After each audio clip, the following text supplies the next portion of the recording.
नमस्कार मंडळी, मी सध्या सांगोला शहरातील कृषी उत्पन्न बाजार समिती जी आहे त्या खरं तर या पटांगणामध्ये मी उभा आहे आणि सांगोला शहरामध्ये जी नगरपालिका निवडणूक 2025 ही नुकतीच आपल्याला 2 डिसेंबर रोजी पार पडलेली आपल्याला पाहायला मिळाली।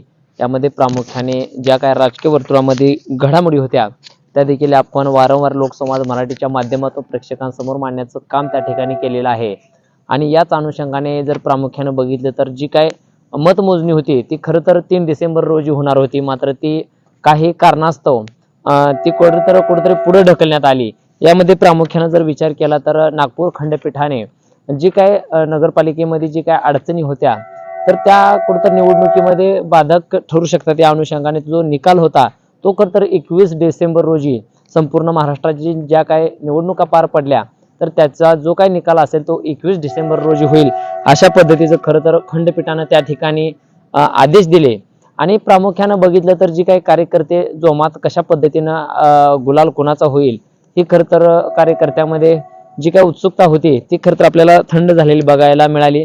आणि याच अनुषंगाने जर बघितलं तर पश्चिम महाराष्ट्रामध्ये अतिशय महत्त्वाचा समजला जाणारा तो जनावरांचा बाजार आहे तो आपल्याला या रविवारी कुठेतरी बंद असलेला आपल्याला पाहायला मिळणार आहे। कारण जी काही मतमोजणी होणार आहे तर ती 21/12/2025 म्हणजेच वार रविवारी सांगोला शहरामध्ये मतमोजणी होणार असल्या कारणामुळे जो काही सांगोल्याचा जो काही आठवडी बाजार आहे मग त्याच्यामध्ये जी काही भाजी मंडई असणार आहे याचबरोबर जो काही जनावरांचा आठवडी बाजार सुद्धा जो महत्त्वाचा भरला जातो तो देखील या ठिकाणी उद्याच्या रविवारी म्हणजेच 21/12/2025 रोजी बंद ठेवण्यात आलेला आहे।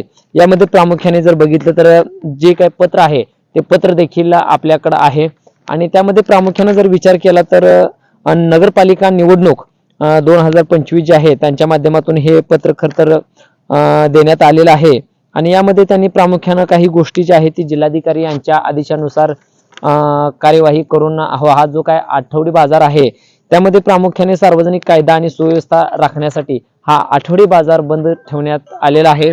आणि याच अनुषंगाने जी काय भाजी मंडई देखील असणार आहे ही सुद्धा आपल्याला बंद असल्याची यावेळी पाहायला मिळणार आहे।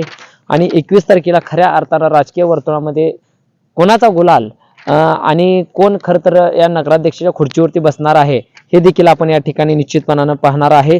परंतु सांगोला शहर असेल याचबरोबर महाराष्ट्रातील सर्व शेतकऱ्यांसाठी हा महत्त्वाचा संदेश आहे की प्रामुख्याने जो पश्चिम महाराष्ट्रामध्ये महत्त्वाचा समजला जाणारा जो काही जनावरांचा आठवडी बाजार आहे तो 21 तारखेला या ठिकाणी बंद ठेवण्यात आलेला आहे।